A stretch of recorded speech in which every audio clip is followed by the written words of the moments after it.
In a land ruled by a powerful king, three men faced a choice: bow to a golden statue, or risk their lives in a blazing furnace. What would you do if your faith meant facing certain death? Today, you will witness a miracle that fire could not destroy. In the great land of Babylon, there was a powerful king named Nebuchadnezzar. He ruled over many people and many nations. One day, the king had an idea. He wanted everyone to worship a golden image.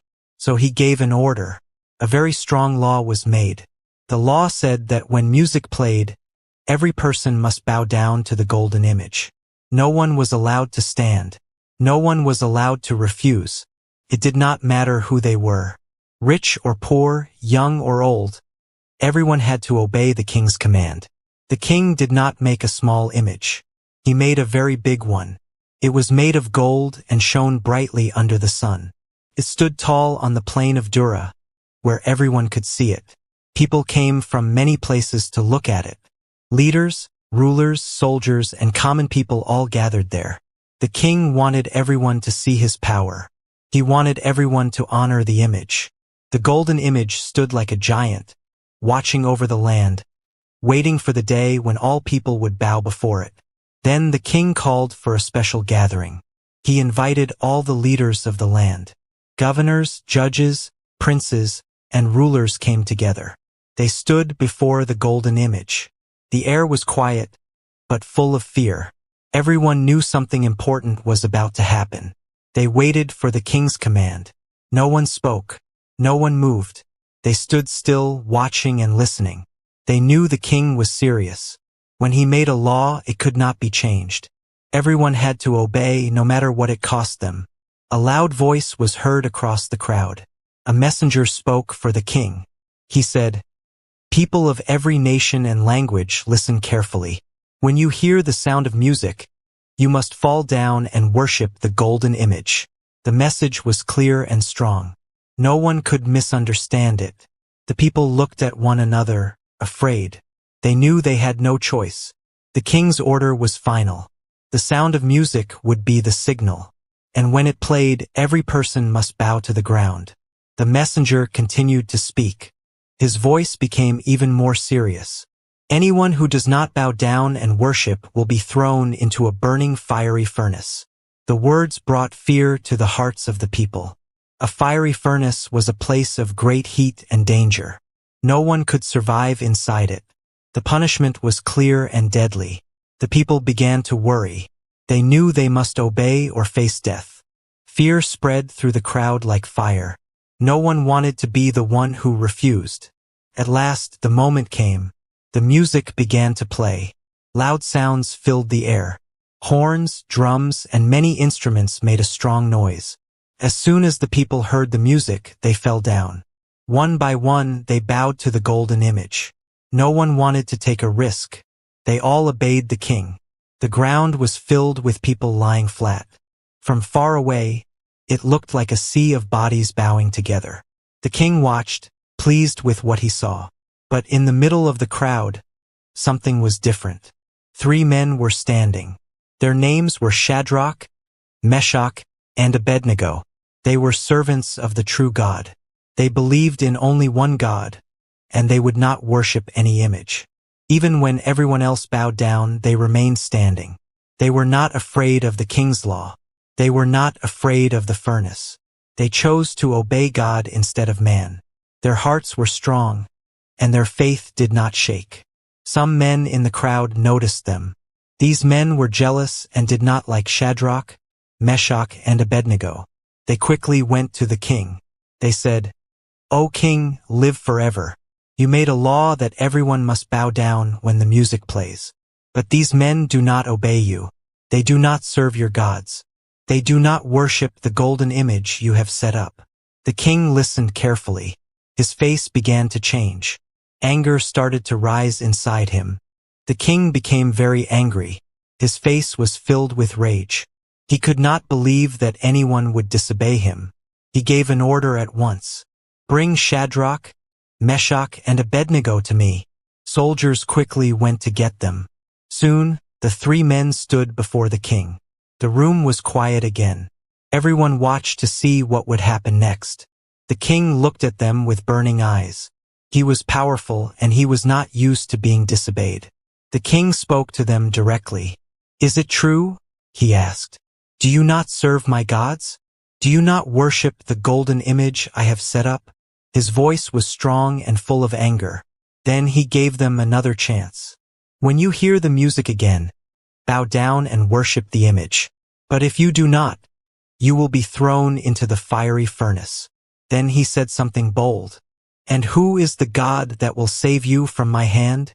The challenge had been made. Shadrach, Meshach, and Abednego stood calmly before the king. They were not shaking. They were not afraid. One of them spoke, but their voices were united as one. "O king, we do not need to answer you in this matter." The room became very quiet. Everyone listened closely. "If we are thrown into the fiery furnace, the God we serve is able to save us. He will rescue us from your hand." Their words were simple but very strong.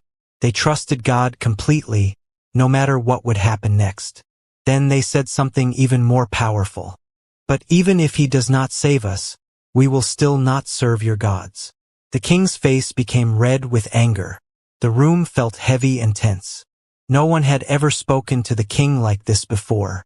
These men were not only refusing his order, they were also standing firm in their faith. They were ready to die if needed. They would not bow. They would not change their minds. Their choice was clear. They would obey God no matter the cost. The king was filled with rage. His anger burned like fire. He shouted orders at once.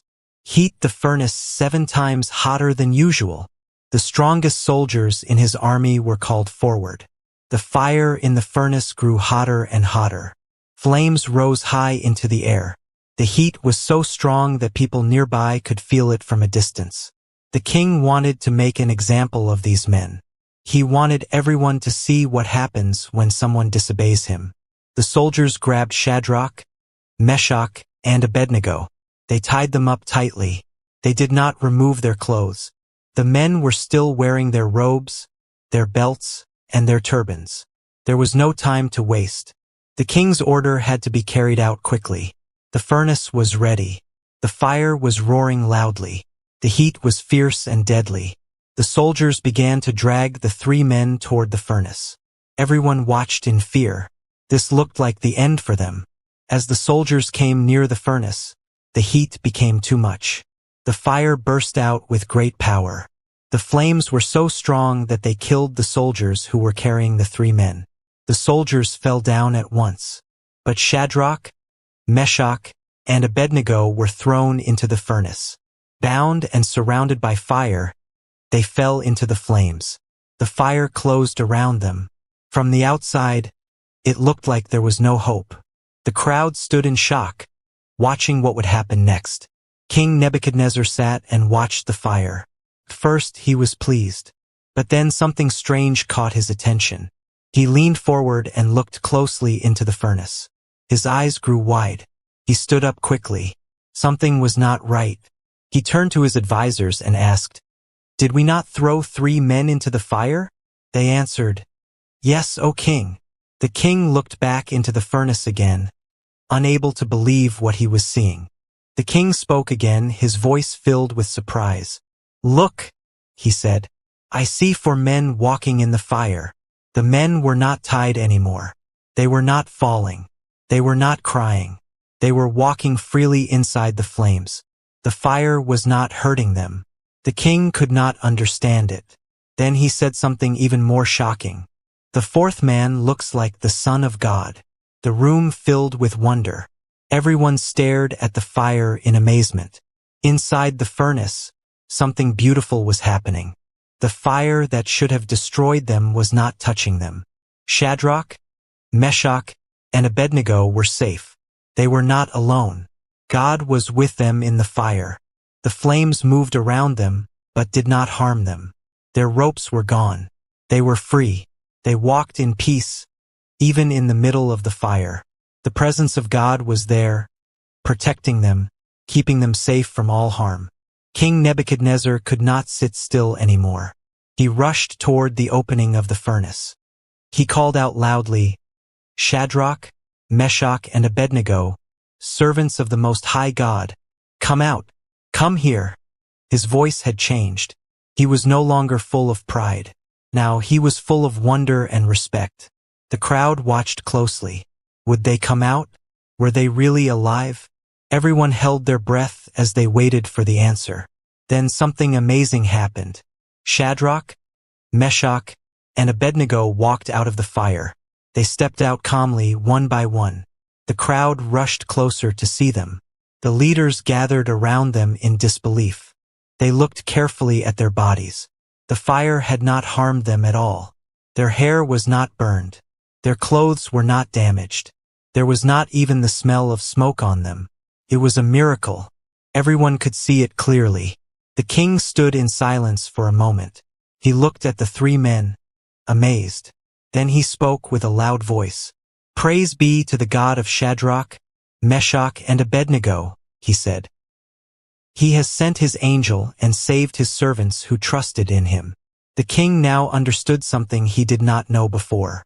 There was a God greater than him, a God who could save people even from fire, a God who could not be stopped. The king continued to speak. "They trusted in their God and refused to obey my command. They were willing to give up their lives rather than worship any god except their own God." His words were strong and clear. The people listened carefully. They had seen everything with their own eyes. They saw the power of God. They saw the faith of these men. It was something they would never forget. Then the king made a new law. This time it was different. Anyone who speaks against the God of Shadrach, Meshach, and Abednego will be punished, he said. For no other God can save like this. The same king who once demanded worship now honored the true God. The people heard his command and understood. Something had changed in the land that day. The power of God had been made known to everyone. The crowd slowly began to leave, but no one was the same.